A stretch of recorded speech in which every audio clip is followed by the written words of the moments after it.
जय हिंद प्यारे साथियों, स्वागत है आप सभी का एक बार फिर से खोटा किंग ऑफिशियल पे। तो आइए आज हम लोग नाटक के एमसीक्यू क्रम में उसी सीरीज में आज आगे बढ़ते हुए, और आज हम लोग जो वो उसका 5वां सीरीज है और तीसरा नाटक है ना।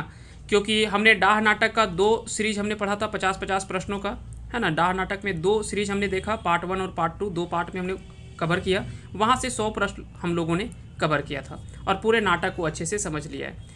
अजगर नाटक में भी हम लोगों ने अजगर नाटक में भी हम लोगों ने 2 पार्ट में कवर किया। यहाँ से भी हम लोगों ने 100 क्वेश्चन जो वो कवर कर लिया है। आज हम लोग जो वो चाबी काठी नाटक के 50 प्रश्न जो वो आज हम लोग कवर करने वाले हैं। साथ ही साथ नाटक के परिचय को भी हम लोग देखते हुए आगे बढ़ेंगे। चाबी काठी नाटक की रचना जो है वो 1960 के आसपास में पानुरी जी के द्वारा कर लिया गया, लेकिन पुस्तक के रूप में इसका जो वो रूप नहीं दिया गया, पुस्तक का रूप नहीं दिया गया।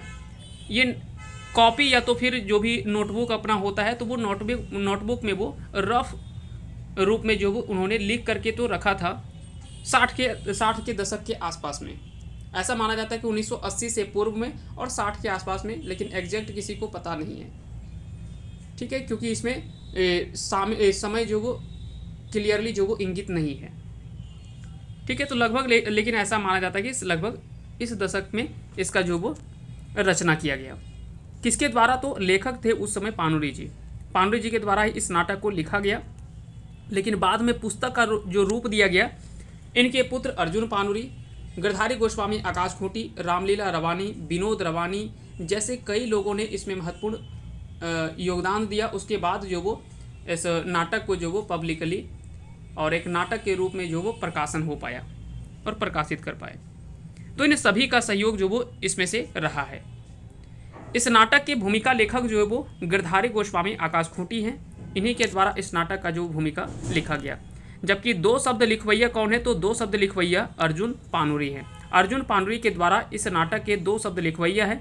और उद्गार लिखवैया कौन है? तो रामलीला रवानी के द्वारा इस नाटक का उद्गार लिखवैया है। और साथ ही साथ आर्थिक सहयोग भी इन्होंने किया है इसमें। लेखक परिचय की बात करें तो विनोद रवानी के द्वारा इस नाटक के लेखक परिचय को लिखा गया है। इस नाटक के संपादक की बात करें तो गिरधारी गोस्वामी आकाश खूंटी के रूप में इस नाटक के संपादक के रूप में भी जानी जाती है। प्रकाशन वर्ष की बात करें तो यहाँ पे थोड़ा विवादित है, क्योंकि 2000 ईस्वी जो है वो टेक्स्ट बुक में दे रखा है। अगर आप चाबी काठी नाटक के ओरिजिनल बुक में देखेंगे तो वहाँ पे पहला संस्करण जो वो 2000 दिया है और दूसरा संस्करण 2019 दिया है। जबकि अन्य पुस्तकों में जब आप देखेंगे तो वहाँ पे क्या है कि 2006 में पहला प्रकाशन इसका देता है और 2019 में दूसरा प्रकाशन। तो ये थोड़ा पहला प्रकाशन को लेकर के यहाँ पे विवाद देखने को मिलता है। तो ये सारा चीज़ आपको ध्यान से देख लेना है और चीज़ों को समझते हुए उसके बाद आंसर इसका करेंगे, ठीक है। अगर प्रकाशक की बात करें तो इस प्रकाशक संस्था जो का नाम है उसका नाम है बाली डी खोटा कमेटी। इसी के द्वारा इस पुस्तक का जो प्रकाशक के रूप में जाना जाता है। बात करें इस नाटक के अंकों की संख्या, तो इसमें स्पष्ट तो नहीं है इस नाटक में कितना अंक है, लेकिन एकांकी स्वरूप के रूप में माना जाता है ना। इस नाटक ही नहीं, अगर उद्वासल कर्ण नाटक की भी बात करें तो ये दोनों नाटक में क्या है कि आपको केवल दृश्य दिखते हैं, लेकिन अंक यहाँ पे वर्गीकृत नहीं किया गया है। जैसे डाह नाटक में हम लोगों ने देखा था कि वहाँ पे 3 अलग अलग खंडों में बटा था, है ना। 3 खंड में बटा था। पहला अंक में 3 दृश्य, दूसरा अंक में 4 दृश्य और तीसरा जो है वो अंक में 3 दृश्य। इस प्रकार से जो वो कुल 11 दृश्य में बटा हुआ था। ठीक उसी प्रकार से अजगर नाटक में भी हम लोगों ने देखा था। 6 इस तरह से 6 + 4 + 6 इस तरह से 16 दृश्य जो वो वहाँ पे भी हम लोगों ने देखा था कि ये अलग अलग 3 अंकों में बटा हुआ था, है ना, खंडों में बटा हुआ था। लेकिन ऐसा जो वो आपको चाबी काठी और उद्वासल कर्ण में नहीं देखने को मिलता है। ये क्लियर आपको ध्यान रखने हैं। तो यहाँ पे अंक तो स्पष्ट नहीं है, लेकिन फिर भी आप इसे एकांकी स्वरूप में मान सकते हैं। इसमें दृश्यों की संख्या बात करें तो इसमें कुल 20 दृश्य हैं, ठीक है। जबकि उद्वासल कर्ण नाटक में 11 दृश्य है। अजगर नाटक में 16 दृश्य था। डाह नाटक में भी 11 दृश्य था। और अगर उसकी जो शुरुआत किया गया था घर मड़ौनी, अगर उसको शामिल किया जाता है तो वहाँ पे 12 होता है। तो ये दोनों चीज़ें आपको ध्यान रखनी है। आइए हम बात करते हैं इस नाटक के कुछ पात्र परिचय को लेकर के। इनके बारे में आपको जानना आवश्यक है, क्योंकि किसी भी नाटक को समझने के पूर्व में हमको उनके पात्रों से परिचित होना आवश्यक है। जब तक आप उस नाटक के पात्रों से परिचित नहीं होंगे तब तक आप उस नाटक को भली भांति नहीं समझ पाएंगे। तो सबसे पहले इसमें जो एक परिचय पात्र के बारे में आता है वो पात्र है का नाम है शंभू। तो शंभू के बारे में बात करें तो इस नाटक का मुख्य पात्र है, नायक के रूप में दिखाया गया है और एक क्रांतिकारी युवक के रूप में यहाँ पे इस नाटक में देखा जा सकता है। कालू राम की बात करें तो यह साहूकार और जमींदार है गांव का। दरअसल होता क्या है कि एक समय में ऐसा इसका स्थिति रहता है कि वो भिखमंगे की तरह मांगता छानता वो किसी तरह से वो उस गांव में पहुंचता है।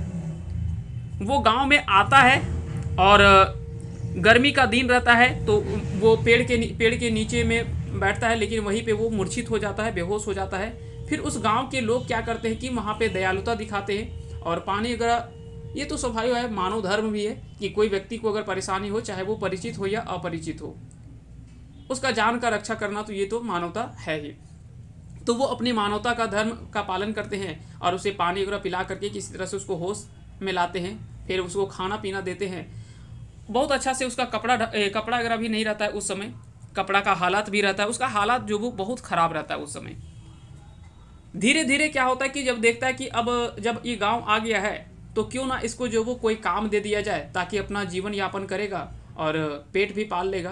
तो वहाँ के गांव के लोग जो थे वो बोलते हैं कि गोरखिया के रूप में, यानी गाय चराने के लिए इसको जो वो एक काम दिया जाता है कि जो भी काड़ा भैंस वगैरह गाय जो होता है इसको चराओ और जो यहाँ से पैसा कौड़ी मिलेगा, धान चावल वगैरह मिलेगा, वो सारा तुम्हें जो वो दिया जाएगा। इस तरह से इसका शुरुआत जो वो एक नए जीवन का शुरुआत जो वो वहाँ से शुरुआत हो जाता है। धीरे धीरे जब पैसा कमाने लगता है, लोग इसको जब चावल धान पैसा जो भी होता है वहाँ से इकट्ठा होने लगता है, तो धीरे धीरे ये क्या करता है, उसी चीज़ को, उसी पैसे को वो क्या करता है कि सूद के रूप में वो लगाने का शुरुआत कर देता है। सूद लगाना शुरुआत करता है तो धीरे धीरे वो पैसा बढ़ता जाता है और एक दुकान खोल लेता है। दुकान खोलने के बाद जब इसका दुकान बढ़ने लगता है तो धीरे धीरे अगल बगल गांव वाले भी लोग जान जाते हैं कि एक बड़ा साहूकार है और जमींदार के रूप में धीरे धीरे वो अपना पैर पसारने लगता है। लोगों को पैसा देता है, जब पैसा वो वापस नहीं कर पाते हैं तो उसका जमीन लिखवा लेता है। इस तरह से जो इनका हड़प नीति जो वो शुरुआत हो जाता है। कई बार कहा गया है, गलत नहीं बोला गया है, कि जिसको आश्रय देंगे वही आपके सर पे बैठ जाएगा। कुछ इसी तरह से हालात जो था वो उस गांव के साथ हुआ था। जिस कालू राम को कुछ दिन पहले एक भिखमंगे के रूप में देखा गया था और उसको मदद किया था उस गांव ने, वही व्यक्ति आज क्या है कि एक ऐसे शोषक और अत्याचारी के रूप में उभर गया कि वही गांव पर अत्याचार वो करने लगा, जिस गांव में उसे कभी एक समय ऐसा था जो कि आश्रय दिया गया था। तो ये पूरा जो वो कालू राम का जो वो स्थिति है। हालांकि बाद में जो वो अंत में इसका बेटा जो होता है रोहन, वो भी इसका साथ नहीं देने लगता है। शंभू भी जो है वो भी पूरे गांव के एक साथ जोड़ता है और इसका खिलाफ कह सकते हैं कि आंदोलन चलाता है। और अंततः जो वो कालू राम को यह महसूस होता है कि अब हमारे साथ मेरा बेटा भी नहीं है, गाँव वाले लोग भी जो हमारे विरुद्ध में खड़े हैं और भी कई लोग जो वो हमारा साथ नहीं दे रहे हैं। तो ऐसे में लगता है कि अगर हम इन लोगों के आश्रय में नहीं गए तो फिर ये हमें छोड़ेंगे नहीं। और वो फिर वापस जो वो उसी गांव वाले के समर्थन में आते हैं। लेकिन इस बार जो था इसका जो बोलने का तरीका था वो थोड़ा अलग था, क्योंकि इस बार इसे सच में जो वो पूरा एहसास हो गया कि हमारे साथ हमने जो इस गांव के साथ किया वो गलत किया है। ऐसा हमें जो वो नहीं करना चाहिए था इन लोगों के साथ। तो बोलता भी है कि आप लोगों ने हमें आश्रय दिया, लेकिन हमने जो वो आप लोगों के साथ गलत किया। एक बार हमें प्रायश्चित का मौका दें और जो भी अपना धन संपत्ति का होता है वो सारा चाबी जो वो शंभू को दे देता है और कहता है कि ये आज के बाद ये चाबी काठी को तुम संभालो और हम जो वो काशी चले जाते हैं, हम यहाँ पे अब नहीं रहेंगे। फिर शंभू वगैरह और गांव के लोग जो होते हैं वो सभी बोलते हैं कि नहीं, आपको कहीं जाने की आवश्यकता नहीं है, लेकिन अपना जो नीति है, अपना सोच है, उसमें परिवर्तन लाना होगा। सभी गांव को एक समान मानना होगा, सभी को एक साथ ले करके चले। और शंभू ने क्या करता है कि जो कालू राम चाबी देते हैं वो चाबी काठी जो बोला गया है उसको फिर उसके पुत्र रोहन को देते हैं और कहते हैं कि नहीं, इसका अधिकार जो वो आपके पुत्र का यानी रोहन को दे देते हैं। और यहीं से सब पूरे ग्रामीण जो है वो नारा लगाते हैं तीनों के, शंभू बाबू की जय, कालू राम की जय और रोहन कीजिए। ये तीनों व्यक्ति के जय जयकार लगाते हैं और इस तरह से ये नाटक जो वो पूरा अंत होता है। बीच में दो दृश्य जो वो विदूषक के रूप में चुटरा माँ और चुटरा बाप के बारे में बताया गया है, जो कि हंसी वगैरह का यहाँ पे दिखाया गया है, थोड़ा वो हंसी ठाठ मजाक के रूप में दिखाया गया है उन दोनों को। बाकी के शंभू की कहानी है। शंभू की कहानी की अगर बात किया जाए तो एक बेरोजगार युवक के रूप में दिखाया गया है। बीए पास रहता है लेकिन उसे कोई रोजगार नहीं होने के बाद वास्ते उसकी माँ बोलती है कि बेटा तोरा झूठे इतना पढ़ेली रे, 10 बछरे के नाय हले तखन तोर बाप मर गलथुन, ताब हम हिम्मत कर ली नाय खाए के तोरा खिएली, सास ससुरे के देल जमीन बाड़ी खेत बेच करके और तोरा पढ़ेली, ताबो सोचरी की चल तोय पढ़ और तोय मानुस हो, किंतु आज तो इतना पढ़ लिख करके भी तोर पास कुछ ना हो। और ये वाक्य हो सकता है कि आज के जीवन में भी कई छात्रों के साथ ऐसा सुनने को मिलता है। कई ऐसे स्टूडेंट हैं जो कि आज भी उनके साथ ऐसा परिस्थिति जो वो बना हुआ है और माँ बाप कहीं ना कहीं यह सोचते भी हैं और एक उम्मीद के साथ ही अगर अपने बच्चे को पढ़ाते तो वो उनके पास एक उम्मीद होता है कि बच्चे आगे पढ़ करके एक अच्छा कहीं पे नौकरी करेंगे या जो भी है अच्छा काम धाम करेंगे और परिवार को जो वो आगे लेकर के चलेंगे। एक उम्मीद होता है तो वही सुहागी जो वो शंभू की माँ है उसी उम्मीद के साथ बोलती है। तो फिर यहाँ पे बोलती है शंभू कुछ बताने का प्रयास करती है, अपनी माँ को समझाने का प्रयास करता है, लेकिन माँ कहती कि कितनो तुम समझदार हो गया, कुछ भी हो गया, लेकिन यह समाज जो वो क्या सिर्फ समझदारी दिखाने से मानेगा क्या? खाने के लिए, पेट में खाने के लिए भोजन की आवश्यकता है और उसके लिए पैसा का जरूरत हुआ है। तो ये सारी चीज़ें बताता है। अंततः जो वो शंभू जो वो घर से बाहर निकल जाता है और रोजगार की तलाश में वो निकल पड़ता है।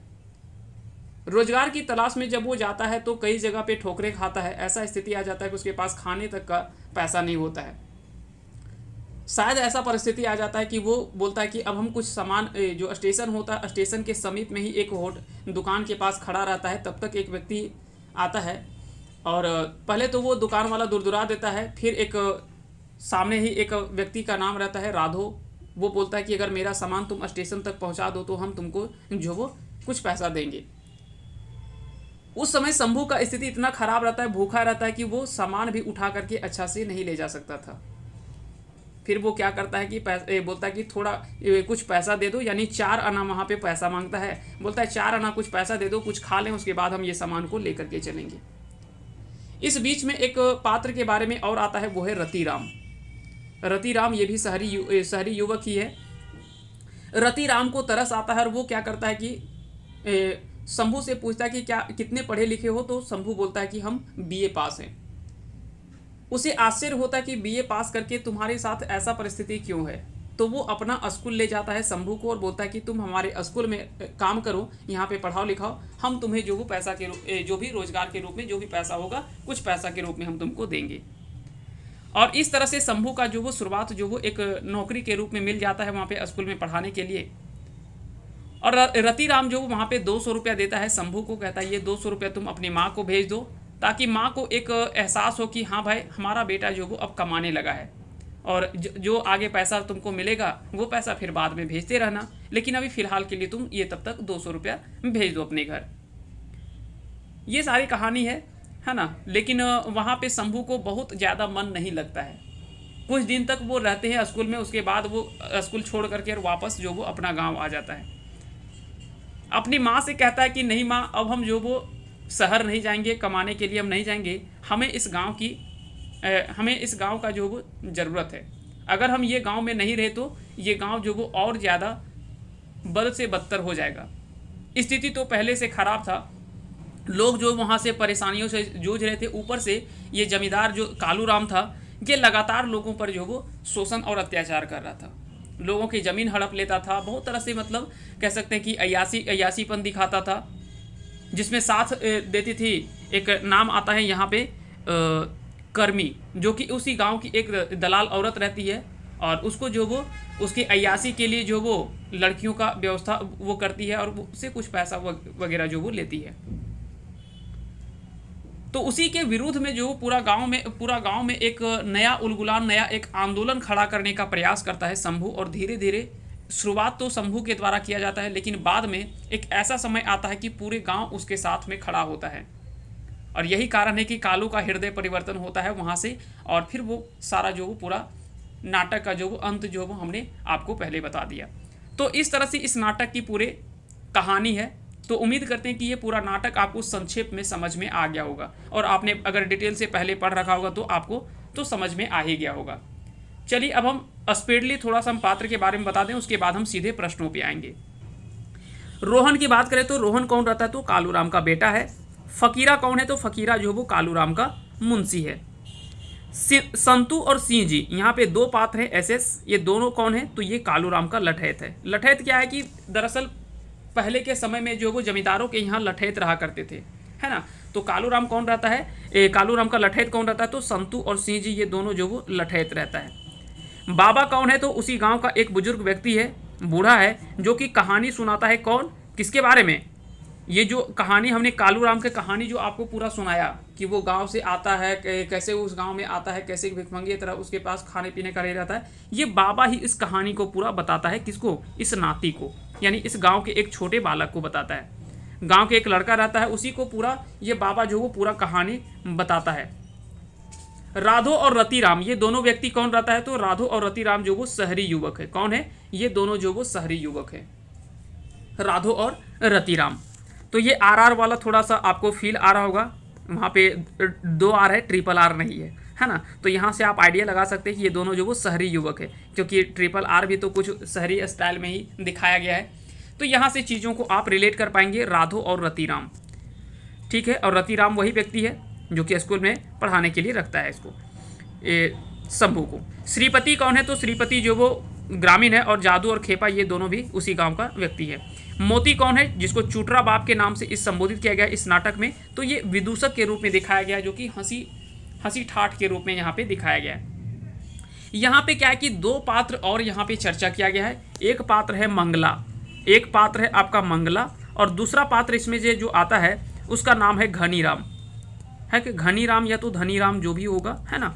ये घनीराम या धनीराम करके एक और पात्र है। तो ये 2 पात्र यहाँ पे नए 2 ये पात्र है, अलग पात्र है, इन दोनों के बारे में भी आपको याद रखने। मंगला कौन है, तो मंगला भी उसी गांव का ही है, और धनीराम ये दोनों उसी गांव का ही ग्रामीण है। बता दें कि मंगला पैसा लिया रहता है, तो वो पैसा वापस नहीं लौटा पाता है, तो उसके बारे में भी यहाँ पे, और एक खस्सी का मांग जो वो मंगला से करता है ना। ये सारी चीज़ें आपको आगे हम पढ़ेंगे, तो यहाँ पे सारा क्वेश्चन में हम कवर कर लेंगे। स्त्री पात्रों में बात करें तो इसमें 5 स्त्री पात्र के बारे में यहाँ पे चर्चा किया गया। पहला है सुहागी, जो कि शंभू की माँ है। समरी एक ग्रामीण महिला है, जो कि एक विधवा औरत है, ठीक है, उसी गांव की। कर्मी कौन है, तो एक दलाल औरत है, जो कि कालूराम के लिए ये काम करती है, और उसके लिए जो वो अय्यासीपन जो वो कालूराम दिखाता है, और उसके लिए जो वो ये लड़कियों की व्यवस्था करता है, और उसके साथ में जो भी गलत कार्यों में ये लिप्त होती है। दमयंती कौन है, तो दमयंती उसी गांव की एक शिक्षित युवती है ना, एक पढ़ी लिखी लड़की है। जबकि चुटरी माई कौन है, तो उसी विदूषक मोती की पत्नी है। तो विदूषक जो मोती है उसकी पत्नी है चुटरी माई। तो चुटरा बाप और चुटरी माई ये दोनों नाम से इस नाटक में जो इन दोनों के बारे में बताया गया है।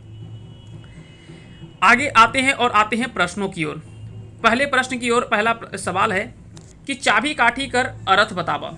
तो बता दें कि एक एक करके हम 50 प्रश्नों को यहाँ से कवर करेंगे, और 50 प्रश्न आपके लिए काफ़ी अच्छे प्रश्न हैं। यहाँ से अगर 50 प्रश्न को आप देख लेंगे तो यहाँ से आपको लगभग नाटक पूरा जो वो कंप्लीट होता हुआ नजर आएगा। चाबी काठी नाटक का अर्थ क्या है, तो इस नाटक के संदर्भ में देखा जाए तो मालिकाना हक होता है। इसका अर्थ क्या निकलता है, मालिकाना हक। चाबी काठी नाटक कर लिखवैया लागत, तो चाबी काठी नाटक को किसने लिखा है, तो इस नाटक के लेखक जो वो पानुरी जी हैं। जबकि सुकुमार के द्वारा लिखा गया नाटक का नाम है डाह, जिसके बारे में हम लोगों ने पहले पढ़ रखा है। ए.के. झा ने एक नाटक लिखा है मेका मेकिना मेटमाट, है ना, मेका मेकिना मेकमाट, जो इनके द्वारा लिखा गया एक नाटक है। जबकि सैर सगरठ इनके द्वारा लिखा गया क्या है, सैर सगरठ जो वो एक उपन्यास है। सैर सगरठ इन्हीं के द्वारा लिखा गया नाटक एक उपन्यास है। जबकि मेका मेकिना मेटमाट जो वो ए.के. झा जी की नाटक लिखी हुई है। दसौंधी राज जी के द्वारा एक नाटक लिखा गया है, उस नाटक का नाम क्या है, अजगर है, और इस नाटक को भी हम लोगों ने जो वो पढ़ रखा है। थ्योरी और एमसीक्यू ये दोनों के माध्यम से हम लोगों ने पढ़ लिया है। अब नाटक आपका एमसीक्यू का केवल एक नाटक बच जाता है, जिसका एमसीक्यू हम लोगों ने नहीं पढ़ा है, वो है उद्वासल कर्ण। उद्वासल कर्ण का एक हम लोग वीडियो कवर करेंगे, और वहाँ से सारा वीडियो जो वो आपका लगभग जो वो कंप्लीट हो जाएगा ये सेशन। तो चलिए आगे बढ़ते हैं और आते हैं अगले प्रश्न की ओर। अगला सवाल है, चाबी काठी शब्द कौन समास है? तो चाबी काठी शब्द में कौन सा समास है? तो इसमें जो समास का यहाँ पे उपयोग हो रहा है वो है द्वंद्व समास। अब सवाल उठता है कि द्वंद्व समास आखिर में होता क्या है, कैसे हम पहचाने कि ये द्वंद्व समास है? तो आइए थोड़ा इसके बारे में हम जानने का प्रयास करते हैं। कहता है कि जौन समस्त पदे दुइयो पद प्रधान और विग्रह करल बाद है एवं आर या अथवा लागू है द्वंद्व समास कहल जाए। आइए थोड़ा सा इसको हम हिंदी में समझने का प्रयास करते हैं। सबसे पहले तो सवाल ये उठता है कि आखिर में दो पद यहाँ पे बात किया जाए तो वो है कौन कौन? तो पहला पद इसमें है चाबी, इसको हम बोला जाता है पूर्व पद। इसको क्या बोला जाता है? इसको पूर्व पद बोला जाता है। जबकि दूसरा पद यहाँ पे दिख रहा है आपको काठी, इसको हम कहते हैं उत्तर पद, या तो फिर इसे द्वितीय पद कहते हैं, है ना, इसे हम द्वितीय पद भी कहते हैं। तो कहता है कि इनमें से दोनों पद प्रधान होता है, चाबी भी प्रधान होता है और काठी भी प्रधान है, यानी दोनों पद यहाँ पे प्रधान दिख रहा है। साथ ही साथ जब इसका समास विग्रह करेंगे, विग्रह यानी तोड़ने का, अगर इसको अलग अलग से अगर देखें तो क्या होगा? चाबी और काठी। तो यहाँ पे क्या आ रहा है? और। तो समास विग्रह करने के बाद और, या, अथवा, ये सभी चीज़ें अगर आपको निकल करके आए तो वो जो होता है वो द्वंद्व समास कहलाता है। क्या कहलाता है? द्वंद्व समास कहलाता है। अगर हमको सिंपली समझना हो कि द्वंद्व समास किसे कहते हैं तो इसकी पहचान कैसे करें, तो इसमें आपको क्या है कि एक चिन्ह दिख रहा है ना, एक चिन्ह यहाँ पे देख रहा है, इसको हम योजक चिन्ह कहते हैं। क्या कहते हैं? योजक चिन्ह कहते हैं। इसे इंग्लिश में हम हाइफेन कहते हैं। क्या कहते हैं? इसे हम हाइफेन कहते हैं, है ना, इसको इंग्लिश में हाइफेन कहते हैं। तो इससे हम पता कर सकते हैं, जैसे माता पिता, जैसे माता पिता, अगर खोटा में लिखना होगा तो माँ बाप लिखेंगे, है ना। तो माता पिता के बीच में देखिए ये योजक चिन्ह आपको दिख रहा है, और ये योजक चिन्ह का अर्थ क्या होता है? माता और पिता। तो इस योजक चिन्ह का अर्थ अगर यहाँ पे हम तोड़ेंगे, समास विग्रह करेंगे तो क्या हो रहा है? माता और पिता। तो ये क्या कहलाएगा? ये भी जो वो द्वंद्व समास कहलाएगा। क्लियर हो गया? इसी जैसा कई सारे एग्जाम्पल हैं, जैसे नदी नाला, नदी नाला हम यहाँ भी बोल सकते हैं, नदी और नाला। ऊंच नीच, ऊंच और नीच। भला बुरा, भला और बुरा, या भला या बुरा। इसको हम तोड़ कैसे सकते हैं? भला या बुरा, ये भी बोल सकते हैं। पहला बोल सकते हैं भला या बुरा, ठीक है। भला और बुरा, यहाँ पे और भी हम ले सकते हैं, भला और बुरा, ठीक है। तो एक बोलते हैं कि या तो भला होगा या तो बुरा होगा, तो एक इस रूप में हम देख सकते हैं, भला या और बुरा, यानी भला भी है और बुरा भी है, तो वहाँ दोनों ये इस तरह से लिख सकते हैं।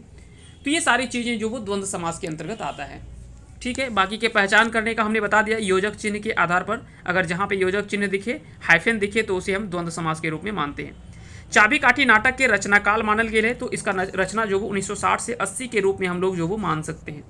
कन्फर्म तो डेट इसका नहीं पता है कन्फर्म कब हुआ था, लेकिन फिर भी एक कह सकते हैं कि अनुमानता ऐसा जो वो मान सकते हैं। चलिए आगे बढ़ते हैं और आते हैं अगले प्रश्न की ओर। चाबी काठी नाटक के पहिल प्रकाशन कौन बछर भेल है? तो पहला वर्ष अगर पूछा जाए कि पहला बार प्रकाशन कब हुआ, तो 2000 ईस्वी हम बता रहे हैं यहाँ पे टेक्स्ट बुक के हिसाब से। आप इसमें कंफ्यूज नहीं करेंगे, हम दोनों चीज़ स्पष्ट भी करते हैं, क्योंकि बाद में कई लोगों का कमेंट होगा कि इसमें 2006 हम कई पुस्तकों में पढ़ रहे हैं। तो बता दें कि ये थोड़ा विवादित है। कुछ पुस्तकों में आपको अन्य सभी पुस्तकों में 2006 दिया है, जबकि चाबी काठी नाटक का ओरिजिनल बुक है वहाँ पे 2006 है, 2000 है। अब अगर ये कह सकते हैं कि अगर ये टाइपिंग मिस्टेक है तो कह सकते हैं कि 2006 सही है। बाकी के लेकिन ऐसा माना जाता है कि ज़्यादातर लेखकों ने लिखा है तो गलत तो नहीं लिखा होगा। तो आप मान सकते हैं कि टेक्स्ट बुक का हो सकता है कि डाटा चाहे वो टाइपिंग एरर होगा, ये सारा चीज़ आप मान सकते हैं, है ना। तो इसे 2006 आप देख लेंगे, ऑप्शन के अकॉर्डिंग आप 2006 ही करेंगे, क्योंकि ज़्यादातर लेखकों ने इसे जो वो 2006 माना है पहला प्रकाशन। चलिए आगे बढ़ते हैं और अगले प्रश्न की ओर आते हैं। 2006 में अन्य पुस्तक जो वो, और 2019 में इसका दूसरा प्रकाशन हुआ है, ठीक है। चाबी काठी नाटक के प्रकाशक संस्था का नाम बताइए।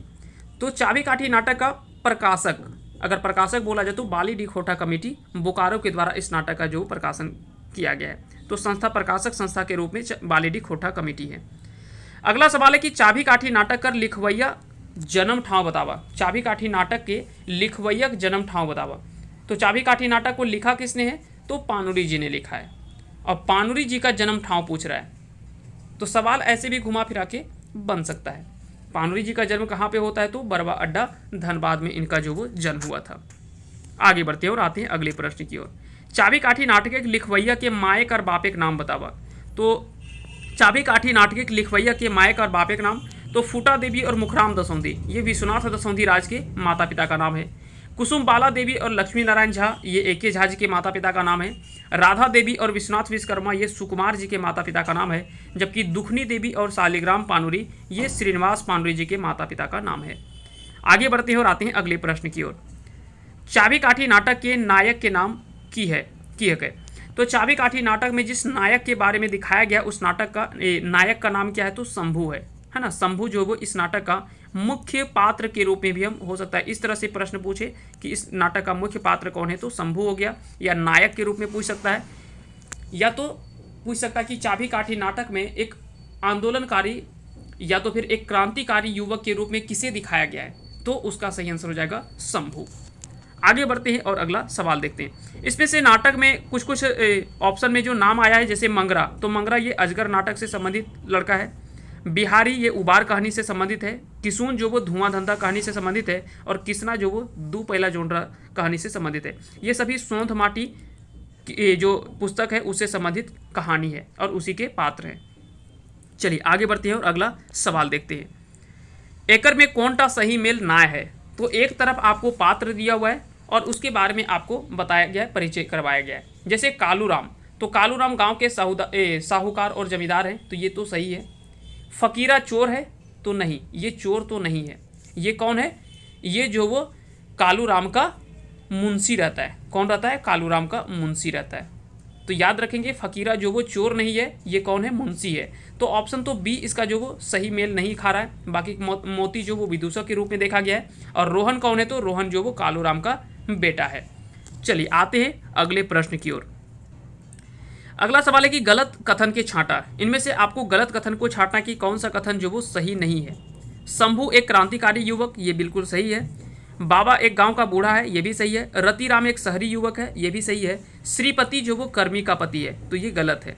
श्रीपति कौन है, एक ग्रामीण है। जबकि कर्मी कौन है, तो कर्मी जो वो उस गांव की एक दलाल औरत है। तो ये दोनों चीज़ें आपको याद रखना, तो इसका ऑप्शन जो वो डी गलत है। बाकी सभी ऑप्शन जो वो सही है। श्रीपति ग्रामीण है और कर्मी जो वो गांव की एक दलाल औरत है। ठीक है। कौनटा सही मेल नख है, तो सुहागी जो वो शंभू की माँ है। समरी कौन है, तो समरी गांव की एक औरत है। चुटरी माई विदूषक मोती की पत्नी है। और दमयंती शंभू की पत्नी है, तो ये गलत है। दमयंती कौन है, तो दमयंती उस गांव की एक शिक्षित युवती है, ना कि शंभू की पत्नी। शंभू का अगर शादी भी नहीं हुआ रहता है ना। शंभू का तो शादी के बारे में भी यहाँ पे चर्चा नहीं किया गया है। तो दमयंती कौन है, उस गांव की एक शिक्षित युवती के रूप में दिखाया गया है। चलिए आगे बढ़ते हैं और आते हैं अगले प्रश्न की ओर। अगला सवाल है कि चाबी काठी नाटक के पहिल कथन के कर है, तो चाबी काठी नाटक में पहिल कथन। अब देखिए यहाँ पे ऐसे प्रश्न जो है वो आपको पूछा जा सकता है। यहाँ से 2-3 टाइप से प्रश्न बन सकता है। एक तो बन सकता है कि पहिल कथन केकर हके, और एक क्या पूछ सकता है कि पहिल कथन की हके। वो कथन ही स्टेटमेंट ही पूछ लेगा कि कौन सा है। या तो हो सकता है कि आपको कथन ही दे रखा है और ये पूछ ले कि यह किस नाटक में, किस नाटक का कथन है या किस रचना से संबंधित है ना। तो याद रखेंगे शंभू जो है, शंभू कौन है, चाबी काठी नाटक के पहिल कथन जो वो इसी का शुरुआत किया हुआ है। इस नाटक में जो पहला कथन आता है वो शंभू से शुरुआत होता है, जो कहता है कि ओह गरीबी के अभिशाप, गरीब के सभी हीन दृष्टि से देखत और तुच्छ बुझत, विद्या बुद्धि तेज एकर आगू सब बेकार, एकदम बेकार। कोई मानुष नाय बुझत, कोई आँख नाय लगबे, चाहे वो पंडित होक, गुणवान होक, ज्ञानवान होक, रूपवान होक या कुलवान होक। ओ सांपे के बीच झरे किंतु गरीबे के बीच झरले ना झरे। वो जवान के असमये बूढ़ा कर दे, गली गली भीख मंगाए छोड़े। ये सारा चीज़ जो यहाँ पे बात किया गया है शंभू के द्वारा। शंभू जो वो पढ़ लिख करके जब एक बेरोजगार के रूप में जब बैठा हुआ रहता है तो अपने आप में यह बोलता है और यह सोचता है। उसके बाद यह पहला दृश्य में यह दिखाया गया, उसके बाद दूसरा दृश्य में इसकी माता सुहागी और शंभू के बीच में वहाँ पे बातचीत होता है ना। और यहाँ पे एक पात्र का चर्चा किया गया है, त्रिया चरित्रम। अगर इसके बारे में हम बात करना चाहेंगे तो ये थोड़ा लंबा वीडियो हो जाएगा, इसीलिए आप चाहे तो गूगल पे सर्च कीजिएगा त्रिया चरित्रम, है ना, वहाँ पे वो सारा चीज़ इसके बारे में आपको पता चल जाएगा कि आखिर में त्रिया चरित्रम हम कहते किसे हैं, तो वो सारा चीज़ आपको पता चल जाएगा। हो सकता है कि सवाल के रूप में पूछ ले कि इनमें से किस नाटक में त्रिया चरित्रम शब्द का प्रयोग या तो उसको चरितार्थ करने का यहाँ पे जो वो या इसके बारे में बात किया गया है किस नाटक में, तो याद रखेंगे यह चाभी काठी नाटक में बात किया गया त्रिया चरित्रम के बारे में। ठीक है, यहाँ पे बात किया गया त्रिया चरित्रम पुरुषस्य भाग्यम देवो ना जानाति कुतः मनुष्य। त्रिया चरित्रम, यहाँ 3 चरित्र के बारे में बात किया गया कि पुरुषस्य भाग्यम देवो ना जानाति कुतः मनुष्य। इसका हिंदी जब आप संक्षेप करेंगे तो उसके बारे में आपको पूरा समझ में आ जाएगा कि क्या क्या इसके बारे में बोला गया है। चलिए आगे बढ़ते हैं और अगला प्रश्न देखते हैं। तो इसका जो सही आंसर हो जाएगा वो तो हो जाएगा शंभु। ओह गरीबी की अभिशाप कौन नाटकें आयल कथन लागे। तो यहाँ पे बोला गया कि ओह गरीबी की अभिशाप, यह जो वो चाभी काठी नाटक का स्टेटमेंट है, कथन है, और यह कथन जो वो चाभी काठी नाटक का पहला कथन है ना। तो ये सारा चीज़ आपको ध्यान रखनी। चाभी काठी नाटक एक अंत ककर कथन से भेल है। तो अंत जो इसका जिसके कथन से अंत जो हुआ है वो है ग्रामीण, यानी उस गांव के लोगों के द्वारा। क्योंकि जब कालू राम जो वो पूरा चाभी काठी जब थमा देता है शंभू को, तो शंभू कहता है कि नहीं, ये चाबी काठी हम नहीं, आपके बेटे का हक है, और उसे रोहन को दे देते हैं। उसके बाद गांव के लोग जो होते हैं वो 3 लोगों का नारा लगाते हैं, है ना, कालू राम एक जय, रोहन जय और शंभू बाबू जय। ये लास्ट में जो वो ये तीनों नारा लगता है, और इसी नारा के साथ जो इस नाटक का अंत होता है, और यही कथन के साथ इस नाटक का अंत हो जाता है। तो ये सभी जो वो ग्रामीण लोगों के द्वारा यह नारा लगाया जाता है। तो इसलिए इस नाटक का अंत जो वो इसी ग्रामीण के द्वारा, यानी उस गांव के लोगों के द्वारा जो वो अंतिम कथन बोला गया है, जबकि शुरुआत जो वो शंभू के द्वारा किया गया है। अगला सवाल देखते हैं। अगला सवाल है कि चाभी काठी नाटक के दूसरा प्रकाशन कौन साल भेल रहे। तो दूसरा प्रकाशन 2019 में हुआ था। आंसर डी इसका सही आंसर हो जाएगा। कालू रामेक जय, रोहनेक जय, शंभू बाबूक जय, ई कथन कौन नाटक से आयल है। तो इसका सही आंसर हो जाएगा चाभी काठी। चाभी काठी नाटक से यह स्टेटमेंट जो वो आया हुआ है। कालू रामेक जय, रोहनेक जय, शंभू बाबूक जय, और यही स्टेटमेंट जो वो इस नाटक का आखिरी कथन है ना। इस नाटक का जो वो आखिरी कथन अगर आपसे पूछ लिया जाए तो यही है। ठीक है, हालांकि ये थोड़े कठिन प्रश्नों में से शामिल किया जाएगा। अगर ऐसा प्रश्न बनाता है आपका एग्जामिनर तो ये कह सकते हैं कि कठिन प्रश्नों में शामिल किया जाता है, क्योंकि ऐसे प्रश्न तो उम्मीद नहीं किया जाता है, क्योंकि ज़्यादातर उम्मीद जो होते हैं वो पात्रों से प्रश्न पूछे जाते हैं। पात्रों से प्रश्न पूछे जाएंगे, उसके बाद कहानी से आपको प्रश्न जो वो पूछे जा सकते हैं। इतना डीपली जो वो सवाल नहीं पूछेगा, लेकिन फिर भी कहते हैं ना कि सामने वाले जब के साथ लड़ाई करने जा रहे हैं तो आप अगर ये उम्मीद नहीं करके चलें कि उसके पास गोली ही होगा, ये भी तो सोच के चलें कि हो सकता है उसके पास तोप होगा तो, या बंदूक होगा तो केवल गोली और बम तक ही सीमित नहीं रहें, आप भी उसके सामने तोप लेकर के जाएं, ताकि सामने वाला अगर छोटा रहेगा तब तो ऐसे भी सत्यानाश हो जाएगा और पूरा तहस नहस करके आ जाइएगा। लेकिन अगर आपने पहले से उम्मीद करके बैठ रखा है कि उसके पास बंदूक से ज़्यादा कुछ होगा ही नहीं, और आप लड़ाई के लिए चल गए, लेकिन पता चला कि सामने वाले के पास तो तोप खड़ा है, यानी आपने पहले उम्मीद कर लिया कि वहाँ पे आसान प्रश्न बनेंगे, और आपने आसान प्रश्नों को तो हल कर लिया, लेकिन पता चला वहाँ पे गए तो पता चला कि कठिन प्रश्न से हमको सामना करना पड़ रहा है। तो ऐसे में आपका जो वो दिमाग पूरा भ्रमित हो सकता है, जानते हुए प्रश्नों को भी आप गलत कर लेंगे वैसे में। क्योंकि कई बार ऐसे एग्जाम में होता है कि जब आप शुरुआती के चरण में 2-4 प्रश्न अगर कठिन प्रश्नों को देख लेते हैं तो आपका दिमाग जो वो वहाँ पे अस्थिर हो जाता है कि अरे ऐसा प्रश्न पूछा जा रहा है तो कैसे क्या होगा। लेकिन धैर्य रखिए, ऐसे में भी होता है कि कई बार यह भी देखा गया है कि एग्जामिनर के द्वारा जो शुरुआती के कुछ ऐसे प्रश्न होते हैं जिनको थोड़ा टफ बनाया जाता है। टफ इसलिए बनाया जाता है, 2-3 कारण उसका होता है ना, क्योंकि उनका तो काम है छात्रों को छांटना या न कम करना, तो वो तो कुछ अपना दिमाग लगाएंगे ही। तो इन चीज़ों पे भी आपको ध्यान देना है। साथ ही साथ ऐसा नहीं कि केवल आपको पढ़ते रहना है, पढ़ाई के साथ साथ इन चीज़ों पे भी ध्यान देना है। तो ऐसे में 2-3 प्रश्न अगर आपको कठिन आता भी है तो आप कुछ नहीं करें, उन प्रश्नों को आप उस समय स्किप करके आगे बढ़ते हुए चलें, और अगला प्रश्न हो सकता है कि आपका काफ़ी आसान प्रश्न देखने को मिले। तो उन चीज़ों को भी आप एग्जाम में ये सारा चीज़ लागू करेंगे। चलिए आगे बढ़ते हैं और आते हैं अगले प्रश्न की ओर। अगला सवाल है कि चाबी काठी नाटक के कथानक के मूल कथ्य यानी थीम की ला गए। तो इसका सही आंसर हो जाएगा शोषक अत्याचारी के खिलाफ आंदोलन, क्योंकि यह अंधविश्वास के विरुद्ध नहीं, दहेज प्रथा या तो फिर पलायन समस्या के ऊपर तो नहीं लिखा गया है। यह शोषक अत्याचारी के खिलाफ एक आंदोलन की कहानी जो वो इस नाटक में जो वो दिखाया गया है। चाबी काठी नाटक के भूमिका के लिख लेहत, तो भूमिका इसके लिखे हैं गिरधारी गोस्वामी आकाश खूंटी, यानी ऑप्शन डी इसका राइट आंसर हो जाएगा। क्लियर है, आगे बढ़ते हैं और अगले प्रश्न को देखते हैं। कालू राम के मुंशी का नाम की रहो है, तो कालू राम के मुंशी का नाम क्या रहता है? तो कालू राम के मुंशी का नाम फकीरा रहता है। क्या रहता है? फकीरा। तो ये नाम आपको याद रखने, यहाँ से सवाल जो वो बन सकता है। ज्यादा प्रश्न जो बनेंगे वो पात्र परिचय से ही बनेंगे। लेखक चुटरा बाप और चुटरी माई के नाटके कौन रूपे देखवल है? तो नाटक में जो वो चुटरा बाप और चुटरी माई ये दो पात्र अलग यहाँ पे विदूषक के रूप में दिखाया गया है। तो यहाँ पे जो दिखाया गया नाटक में वो किस रूप में दिखाया गया है? हंसी ठाठ जुगाड़ के रूप में? तो ऐसा नहीं है, केवल ये हंसी ठाठ के जुगाड़ के रूप में नहीं दिखाया गया है। भले ये हंसी मजाक का जरूर दिखाया गया, लेकिन केवल इसी उद्देश्य के साथ नहीं दिखाया गया है। इसका उद्देश्य कुछ और है। गाँव के लोग बोका हबोत यह दिखाने का प्रयास किया गया है, तो ये भी नहीं दिखाया गया है। गरीबी का मजाक किस तरह से उड़ता है इसके बारे में बताया गया है, तो नहीं, ये सारा चीज़ तो नहीं है। तो इसमें जो मुख्य रूप से दिखाया गया है कि गांव में रह रहे लोग जो है वो शहरी और पश्चिम संस्कृति को किस तरह से अपना रहे हैं, या उसका प्रभाव जो वो किस तरह से गांव के लोगों पर पड़ रहा है, उन चीज़ों को यहाँ पे दिखाने का प्रयास किया गया है। चुटरा बाप जो है वो पहले कर्मचारी के रूप में रहता है, जब उसका प्रमोशन होता है, जब एक अच्छा थोड़ा सा पोस्ट मिल जाता है, तो वो बोलती है अपनी पत्नी से, कहता है कि अब जो वो हम जो वो एक अच्छा पोस्ट में चले गए हैं, ऐसे में जो वो तुम चुटरा बाप कह करके हमको नहीं बुलाना, नहीं तो लोग हमको क्या बोलेंगे, हमारा मजाक उड़ाएंगे। तो तुम ये सब चीज़ नहीं बोलना, अब थोड़ा हमको अच्छे से रिस्पेक्ट से बात करना। और ये सारी चीज़ वहाँ पे बताने का प्रयास करते हैं।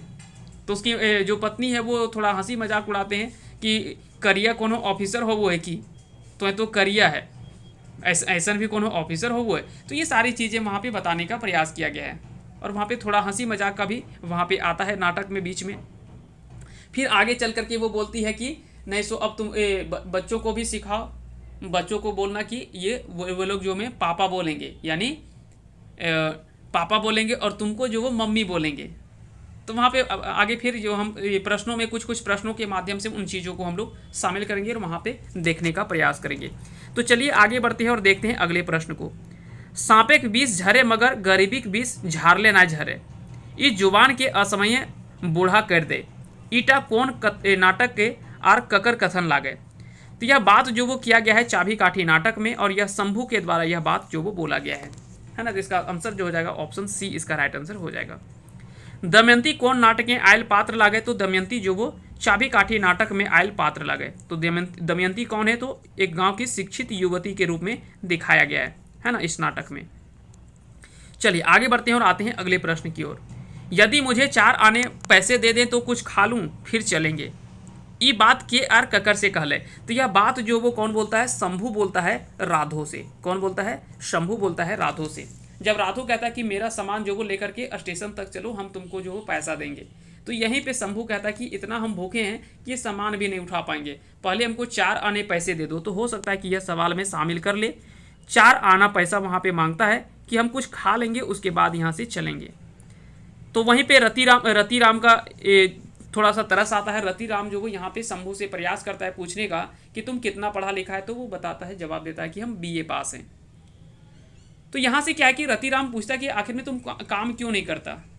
तो जवाब में आता है शंभू का कि आखिर में हमें काम कौन देगा, और हम यह शहर में तो नया है। तो ऐसे में रतिराम जो वो अपना स्कूल जो वो ले जाता है शंभू को, और वहाँ पे इसे नौकरी के रूप में रखता है। 200 रुपये यहाँ पे पैसा मिलता है, इसको 200 रुपया दिया जाता है कि जा करके ये पैसा जो वो अपनी माँ के पास भेज दो। आगे बढ़ते हैं और आते हैं अगले प्रश्न की ओर। रतिराम शंभू के कते टाका घर भेजे ले दे है, तो 200 रुपया जो वो शंभू को देता है कि अपनी माँ के पास भेज दो और तुम यहाँ पे काम करो, फिर जो अगला पेमेंट से तुम्हारा जो तुमको मिलेगा नौकरी के बदले में पैसा, वो सारा पैसा अपना तुम भेजते रहना, लेकिन अभी फिलहाल के लिए 200 रुपया दे रहे हैं। अगला सवाल है कि कालूराम श्रीपति से की मांग ले रहो है। तो कालूराम जो वो श्रीपति से एगो खस्सी मांग ले रहे, कौन सी मांग ले रहे, खस्सी मांग ले रहे। तो आंसर जो हो जाएगा वो ऑप्शन सी इसका राइट आंसर हो जाएगा। चलिए आगे बढ़ते हैं और अगला सवाल देखते हैं।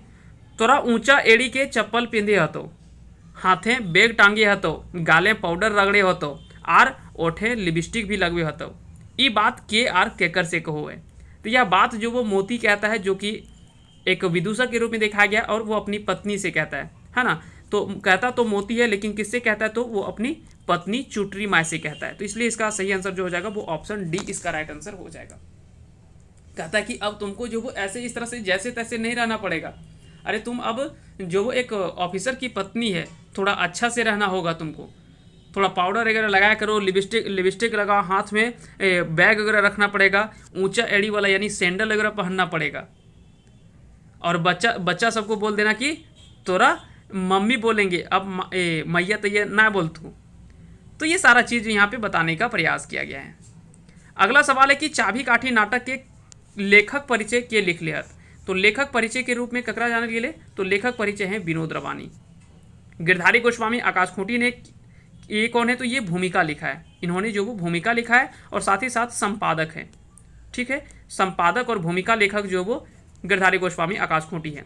रामलीला रवानी, इन्होंने उद्गार लिखा है, उद्गार लिखवैया है, उद्गार लिखवैया। और दूसरा कौन है, इन्होंने आर्थिक सहयोग भी किया था, है ना। बाकी के पांडुरी जी तो ये लेखक हैं इस पुस्तक के। ठीक है, चलिए आगे बढ़ते हैं और आते हैं अगले प्रश्न की ओर। अगला सवाल है कि ना बाबू ऊ सब सुना सुनी ना हतो, जैसे पारे हमर टाका वसूल कर, जाने सुधे मोरे 500 भय गेलो। ये बात के आर ककर से कहले। तो यह बात जो वो कालू राम बोलता है, किससे, मंगला से बोलता है। किससे बोलता है, मंगला से बोलता है कालू राम। तो बोलता है कि तुमको पैसा जो हम दिए थे उसका सूद मूर बढ़ करके 500 हो गया है, तुम कैसे पैसा देगा हमको नहीं पता, लेकिन तुमको पैसा लौटाना पड़ेगा। मंगला इसके जवाब में बोलता है कि अभी तो पैसा नहीं है, लेकिन किसी तरह से हम देने का प्रयास करेंगे। तो इस पर कालू राम बोलता है कि हम तो ये सब नहीं जानते हैं, तुमको पैसा देना पड़ेगा, और 500 रुपया सूद मूर जोड़ करके हो गया है, तो तुमको पैसा जैसे भी हो तुमको देना पड़ेगा, नहीं तो तेरा जो भी गाय बैल है वो सब तुमको तुम्हारा जो वो लेकर के आ जाएगा। और अपना मुंशी को बताता है ना। इसका मुंशी का नाम क्या रहता है, तो फ़कीरा रहता है। और साथ ही साथ इसके लठैत जो रहते हैं संतू और सिंह जी, है ना, इन लोगों को भी कहते हैं कि अगर नहीं पैसा देता है तो जा करके इसका सारा जो वो ले आओ। तो इसका आंसर जो हो जाएगा ऑप्शन ए इसका सही आंसर है। धनीराम कौन नाटक में आयल पात्र लागे, तो यह चाबी काठी नाटक में आया हुआ पात्र है। इसके बारे में भी आपको ध्यान रखनी है। अगला सवाल है कालू राम के कांग्रेस के उम्मीदवार पंचानन बाबू कौन ठामे मीटिंग खातिर बोलेले हलत। तो बता दें कि यह कब का किस पात्र में यह बात जो वो किया गया है, यह चर्चा जो वो कब होता है, तो यह 15वें दृश्य में दिखाया गया है। घनी राम उधर से क्या है कि आता है और कहता है कि राम राम मुखिया जी, है ना, यहाँ पे बात करता है कि राम राम मुखिया जी। तो इस पर कालू राम जवाब देता है कि राम राम, अरे भाई तुम कैसे यहाँ पे आना हुआ। तो ये सारा चीज़ यहाँ पे बातचीत होता है, ये दोनों के बीच में बातचीत होता है। घनी राम कहता है कि ना ना यहाँ पे चाय वगैरह के लिए पूछता है। कालू राम बोलता है कि चाय वगैरह बना और थोड़ा अच्छा से कचकचा के तनी आदि और तेजपत्ता वगैरह दे करके बनाओ बढ़िया से। तो घनी राम बोलता है कि ना ना चाय वाय छोड़ा, अरे देरी हो जात, बस आपसे जो वो आना था और भेंट करना था, नहीं आते तो आप बोलते कि नहीं आए, इसीलिए हम जो वो आकर के आपसे भेंट कर लिए। और आप तो जानते हैं कि लोग के कहने पर जो वो मुझको खड़ा होना पड़ा है, और मैं तो इसी थाने का निवासी हूँ। ज़रा ख्याल करिएगा, जीतने से आप ही को लाभ होगा। और यहाँ पे ये सारा चीज़ यहाँ पे बात किया जाता है। तब तक संतू आता है, जो उसका लठैत रहता है कालू राम का। वो बोलता है कि कांग्रेस के उम्मीदवार पंचानन बाबू जो वो मीटिंग के लिए पिपरा टाणी जो वो बुलाए हुए हैं, है ना, पिपरा टाणी से जो वो खबर आया है। तो वहाँ से ये दोनों के बीच में बातचीत कालू राम और घनी राम के बीच में यहीं पे अंत हो जाता है। और कालू राम जाते जाते एक यहाँ पे अपना कथन बोलता है कि अच्छा भाई, कांग्रेस के हाथे सरकार, सिपाही, पुलिस, लाइसेंस, परमिट सब ओकरे नामे, नाम तो नए लिए मन करे है, किंतु उपाय नए बड़ी राड़। तो ये सारा चीज़ यहाँ पे बात किया गया है और यहाँ पे बोला जाता है। तो ये सारा चीज़ आपको ध्यान रखने है। और ये 15वां दृश्य में यह बात जो वो घनी राम और कालू राम के बीच में, यहाँ पे दोनों के बीच में बातचीत चलता है। उसके बाद फिर 16वें दृश्य में जो वो चुटरा बाप और चुटरी माँ के बीच में फिर यहाँ पे बातचीत आता है। और यहाँ पे एक और हंसी मजाक का यहाँ पे बातचीत किया जाता है, तो उसके बारे में भी आगे हम लोग बात करेंगे। चाबी काठी नाटक के आयल पात्र, तो इसका आंसर तो हमने बता दिया, इसका सही आंसर जो वो पिपरा टाड़ी है ना। चाबी काठी नाटक के आयल पात्र घनी राम रहो है, तो ये ग्रामीण के रूप में दिखाया गया है ना, बोलता है ना जैसे कि हम भी जो इसी थाने के निवासी हैं, तो इसका सही आंसर हो जाएगा ऑप्शन ई।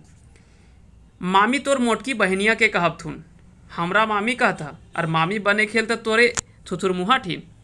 तो यहाँ पे क्या है कि जब चुटरा बाप और चुटरी माँ ये दोनों बीच में आते हैं, तो तब तक चुटरा बाप जो वो घर आता है और बोलता है कि देख चुटरी माँ।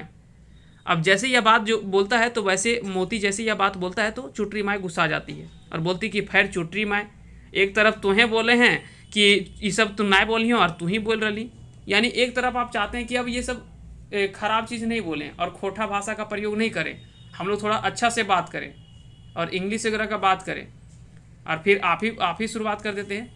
तो फिर ईश्वर मोती बोलता है कि हाँ हाँ मेम साहब तुम्हें तो सीखे हैं, हाँ अब गीदर सबके तनी नूनू बाबू नाय कहे पेबे, वो सबके बेबी कहे हो तो आर नाम गुलो बदले हो तो चुटरा चुटरी मुंडरा मुंडरी डेमरा डेभरी गोबरा गोबरी सब नाय कहल हो तो अब कहे हो तो मिंटू फिंटू इंटू, ये सब चीज़ यहाँ पे यानी यहाँ पे बताने का प्रयास किया गया है। किंतु हाँ गीदर सबो अब हमरा बाप नाय कहे पैता, वो सबके पापा कहे हते।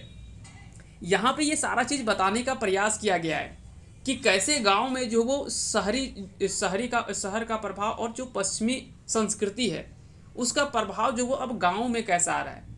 हमारी मातृभाषा जो वो हिंदी और चाहे वो अपना मातृभाषा खोटा मान लेते हैं जो आपका क्षेत्रीय आधार पे है, बाकी का आपका जो राष्ट्रीय आधार पे तो हिंदी है ही, लेकिन उन चीज़ों को छोड़ करके अगर हम इंग्लिश को अपनाने का प्रयास कर रहे हैं और उस पर हम गौरवान्वित महसूस कर रहे हैं, जबकि होता क्या है अपना हम लोग एक्सेप्ट नहीं करते और अपना बोलने में हमें ख़राब लगता है और इंग्लिश हम लोग बोल नहीं पाते हैं अच्छा से, पता चलता है उल्टा और हम ही लोग जो वो हंसी मजाक का पात्र बनते हैं।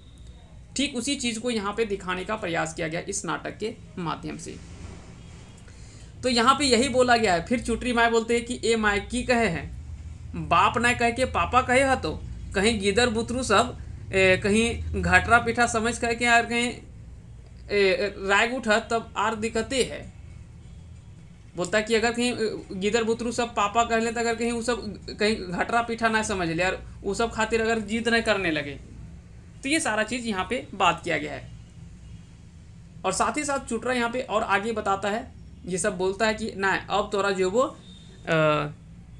ऊंचा ऊंचा हील वाला सैंडल पिंधे हो तो, हाथ में बैग टांगे हो तो, लिपस्टिक लगवे हो तो, और साथ ही साथ अब तोरा जो गिदर सब अब तोरा माय ना कहतू या मैया ना कहतू, अब तोरा जो वो मम्मी कहतू, है ना। यहाँ पे बात किया गया कि अब तोरा मम्मी कहतून। अब इसको लगा चुटरी माय को लगा कि ये मामी कह रहे, अब ये गुस्सा आ जाती है, राग जाती है, बोलती मामी कहथुन, मामी तोर मोटकी बहनिया कहथुन, हमरा मामी कहता और मामी बने हेल तो यह थुथुर मुहा ठीन।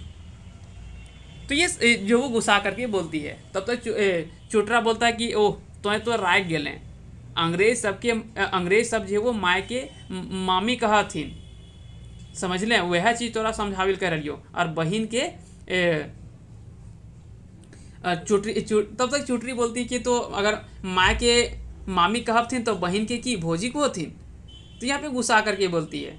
तो मोती बोलता है कि देख चुटरी माँ माथा खराब ना करिए, एखन बहुते सीखे ले बाकी हो, और खोटा हिंदी बंगला फारसी से काम ना चलतो, अब अंग्रेजी बोले हतो, कह आई एम ए मैन, मैं एक आदमी हूँ।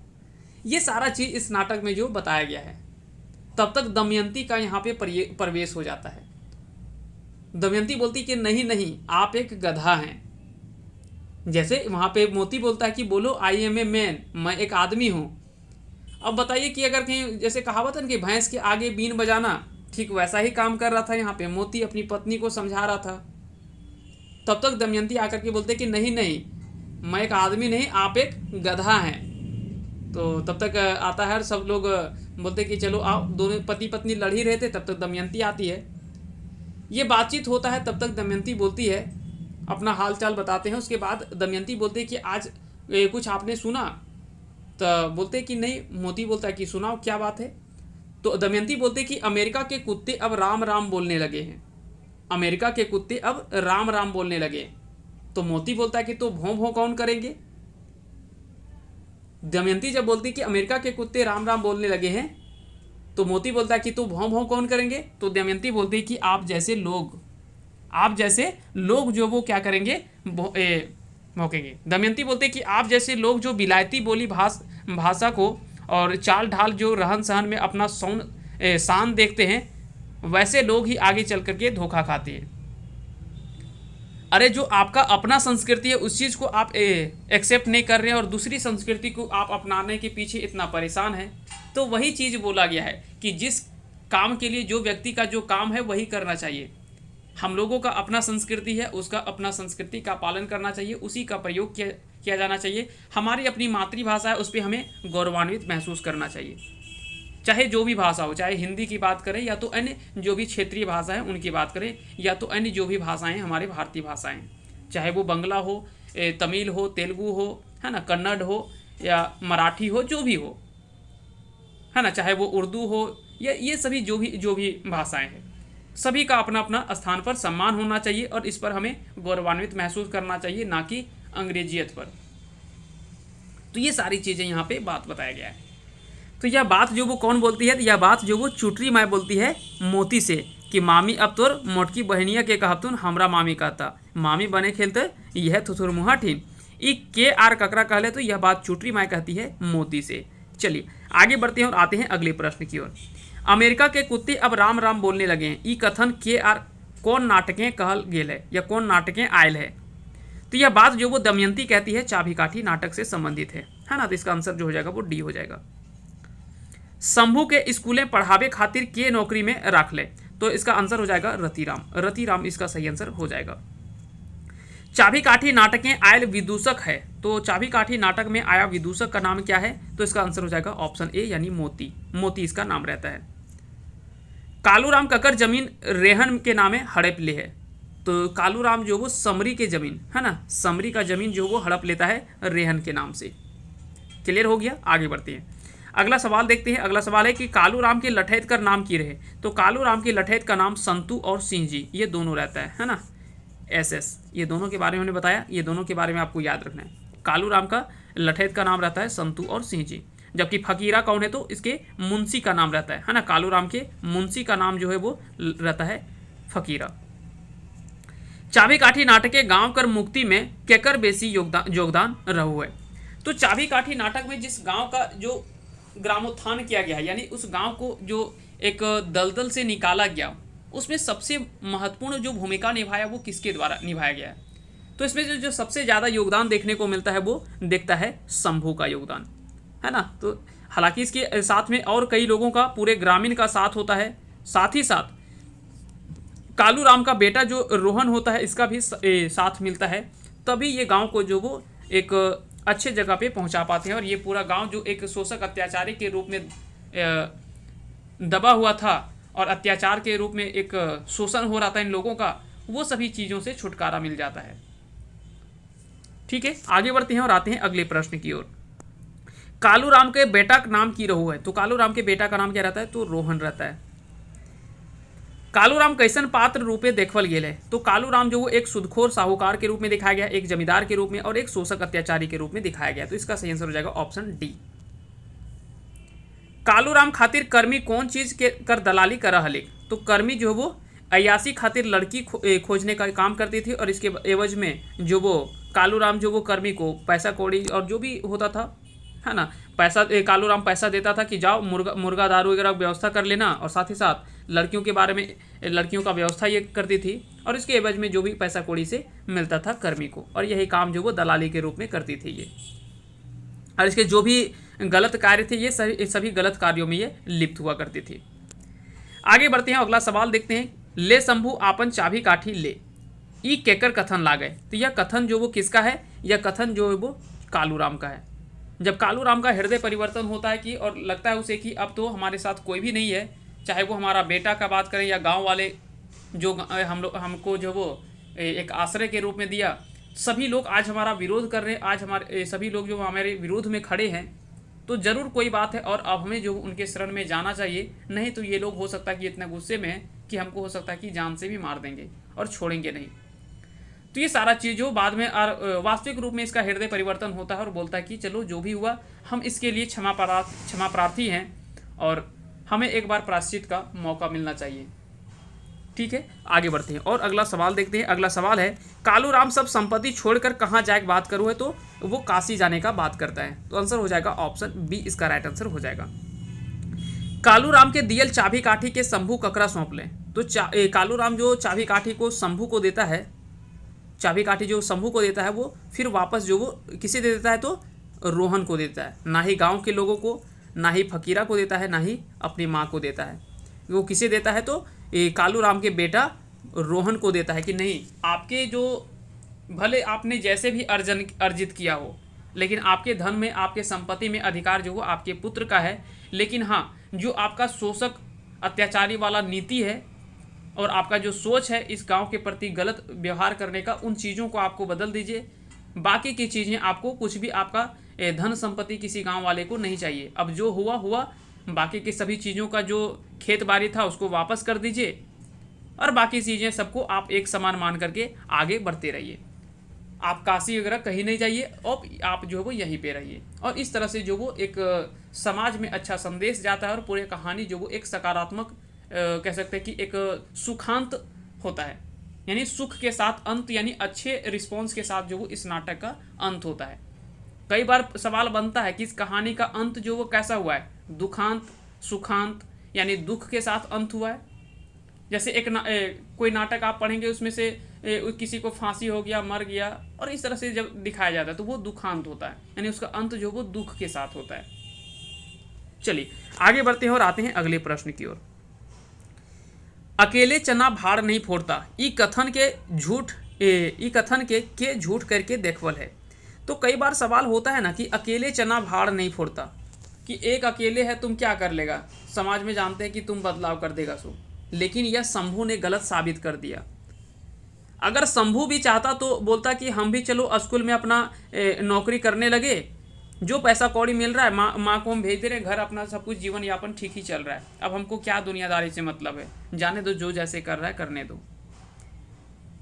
तो अगर ये शंभू ने अपना कदम एक नहीं उठाया होगा, एक चिंगारी जो वो नहीं जलाया होता, तो हो सकता है कि गांव आज भी जो वो वैसा ही रहता है ना। एक कहानी के माध्यम से हम बताने का प्रयास करते हैं कि अगर लोग जो वो उस चीज़ को नहीं करते तो हो सकता है कि आज भी वैसा ही रहता। तो ये सारी चीज़ें यहाँ पे बात किया गया है। ठीक उसी प्रकार से आप कुछ इस तरह से सोचिए ना कि अगर कहीं हमारे देश आज़ादी के लिए अगर लोग लड़ाई के लिए शुरुआत नहीं करते, किसी एक ने ही शुरुआत किया, लेकिन धीरे धीरे उसका समर्थन मिलने लगा और लोग उसमें जुड़ते गए और उसका विरोध किए, तो देखिए अंततः सफलता जरूर मिला। तो कई चीज़ों का होता है कि शुरुआत तो आपको करना ही पड़ता है, और शुरुआत जो वो कोई एक ही करता है, बाकी का उसका अंत जो वो लोग मिल करके उसका समर्थन करते हैं। क्योंकि जब आप सही रास्ते पे चल रहे होते हैं तो उसको जो है लोग जो वो समर्थन जरूर करते हैं, चाहे वो थोड़ी देर में करेंगे, लेकिन उस चीज़ को आपके साथ जो वो खड़े जरूर होंगे आगे चल करके। चलिए आगे बढ़ते हैं और आते हैं अगले प्रश्न की ओर। अगला सवाल है कि चाबी काठी नाटक के नायक शंभू के कुछ समीक्षक केकर छाहुर देखाहत, यानी चाबी काठी नाटक के जो नायक है शंभू, उसमें से किसके छाहुर यहाँ पे बात किया गया है कि किसका जो वो प्रतिबिंब देखते हैं, यानी किस व्यक्ति के प्रतिबिंब जो नजर आता है शंभू के रूप में। तो इसका सही आंसर हो जाएगा विनोद बिहारी महतो। विनोद बिहारी महतो का प्रतिबिंब जो वो शंभू के रूप में देखा जा सकता है। तो इसका आंसर जो वो ऑप्शन सी इसका सही आंसर हो जाएगा। शंभू कौन क्लास ले पढ़ल रहे, तो शंभू जो वो बीए पास था, है ना। तो इसका आंसर हो जाएगा ऑप्शन सी। अगला सवाल है कि चाबी काठी नाटक के कौन विचारधारक नाटक लागे, तो चाबी काठी जो वो नाटक जो है वो किस विचारधारा का नाटक है, सामाजिक है, जनवादी है, ग्रामोत्थान है। तो ये सभी हो जाएगा, क्योंकि सामाजिक के बारे में यहाँ पे बात किया गया है, जनवादी के बारे में बात होता है, और ग्रामोत्थान यानी अपने गांव को कैसे अच्छी स्थिति में पहुंचाया जाए, इसके बारे में यहाँ पे, इन सभी चीज़ों के बारे में यहाँ पे बात किया गया है। तो इसका सही आंसर हो जाएगा ऑप्शन डी, इसका राइट आंसर हो जाएगा। तो चलिए आज का आखिरी सवाल है और इसका आंसर आपको कमेंट करके बता देना है कि इसका सही आंसर क्या होगा। सवाल है कि एकर में गलत कथन के छांटा। सुहागी शंभू की माँ है, समरी एगो विधवा औरत है, घनीराम एगो ग्रामीण है, कालूराम जो कि फकीरा जो वो कालूराम का मुंशी है, या तो फिर इनमें से कौन होना है। तो आपको बताना है कि इनमें से गलत कौन सा है। क्या ऑप्शन ए गलत है, बी गलत है, सी गलत है या डी गलत है, या इनमें से कोई भी गलत नहीं है। तो ये कमेंट करके आपको बताना है कि इसका सही आंसर क्या होगा। और फिलहाल के लिए इतना ही, मिलते हैं हम किसी नेक्स्ट टॉपिक के साथ। तब तक के लिए आप हमारे साथ अंत तक बने रहने के लिए बहुत बहुत धन्यवाद। और आप हमारे साथ इसी तरह से जुड़े रहें। निश्चय ही आपको अभी नहीं लेकिन आगे चल करके आपको इसका बेनिफिट ज़रूर नज़र आएगा। जब आप एग्ज़ाम देंगे और एग्ज़ाम हॉल में बैठेंगे तो आपको उस समय एहसास ज़रूर होगा कि उसका फ़ायदा जो वो हमें ज़रूर हुआ है। तो चलिए फिलहाल के लिए इतना ही, मिलते हैं किसी नेक्स्ट टॉपिक के साथ। तब तक के लिए आप सभी को ढेर सारी शुभकामनाएं। आप इसी तरह से अपनी पढ़ाई जो वो जारी रखें और दिन रात मेहनत करें। हम लोग जो वो केवल एक माध्यम हो सकते हैं, लेकिन मेहनत तो आपको मेन माध्यम जो मेहनत करना है वो आप ही लोगों को करना होगा, है ना। और उसका जो वास्तविक हकदार है वो आप ही हैं, क्योंकि जब तक आप खुद ईमानदारी पूर्वक मेहनत नहीं करेंगे तब तक आप चीज़ों को बहुत अच्छा नहीं कर पाएंगे। इसलिए आप अपना ईमानदारी के साथ 100% अपना ईमानदारी के साथ अपना काम को करते रहें, निरंतर करते रहें, आपको सफलता जो वो अवश्य मिलेगा। तो चलिए मिलते हैं नेक्स्ट टॉपिक के साथ।